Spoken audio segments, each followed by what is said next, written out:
તો hello guys, સ્વાગત છે તમારું આજના નવા એવા બ્લોગમાં.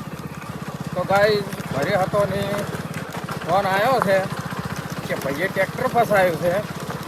મન કીધું આવજે કે કાઠિયાલમાં. તો હવે બાઇક લઈને જોઉં છું ટ્રેક્ટર કાઢવા. હવે કેવું ફસાયું છે એ જઈને જોવું તાર ખબર પડે. મન કે એક બીજું ટ્રેક્ટર તોડવા બોલાવ્યું છે. ભાઈ કે નીકળે એમ નહીં, તારે આવવું પડશે કે કોક વધારે ફસાયું. હવે મારે થાય છે મોડું અને એક બાજુ ફસાઈને મેલ્યું છે. જો એ હા, તો ગાઈઝ આ ટ્રેક્ટર મારો હારું ચી સ્ટાઇલમાં ફસાયું છે ને એ હવે જોવાનું છે. જો હું તમને બતાવું તો બન્યા રહેજો બ્લોગમાં. જો હું બતાવું એ ખાલી ટ્રેક્ટર મારું હારું આ ચી સ્ટાઇલનો આવું ફસાણું છે કે આખું ડિપ્રેશન ભરેલું હોત બરાબર, પણ ખાલી એ મારું બેટો કેવું પડે હો ડ્રાઈવરનું.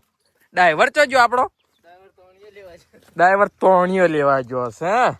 જો જો ગ્રાઉન્ડ ક્લિયરિયસ ચોઈસ છે ને આખો ડીદર્યું છે તળીએ. અને મસેલા તો છે સ્લીપ મરાઈને તો અડાડી જીધું છે ડિપ્રેશન. એટલે મને ઉતાર્યું ચમ હા તો એરે ઇન્ની ચો હેડ્યો. હું એમ કહું છું વાટ કાયદેસર ની ગાઈઝ આપડી હારી છે તો આ વાટે હેડવા તો ફસાયું નતું તો અને ઓય ચોણે હે. જો આચી સ્ટાઇલમાં મારું બેટો આવું આચું છે ઓય વેંજમાં જાતા પડ્યું છે.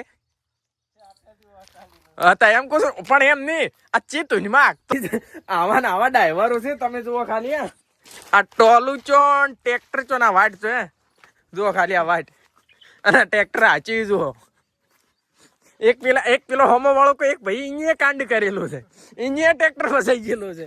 એટલે અમારા ડ્રાઈવરો તો કોઈ જેવા તેવા છે જ નહીં, બાકી વન વે જ છે. તો ગાઈઝ આવા નવા બ્લોગ જોવા માટે લાઈક શેર અને સબસ્ક્રાઈબ કરો.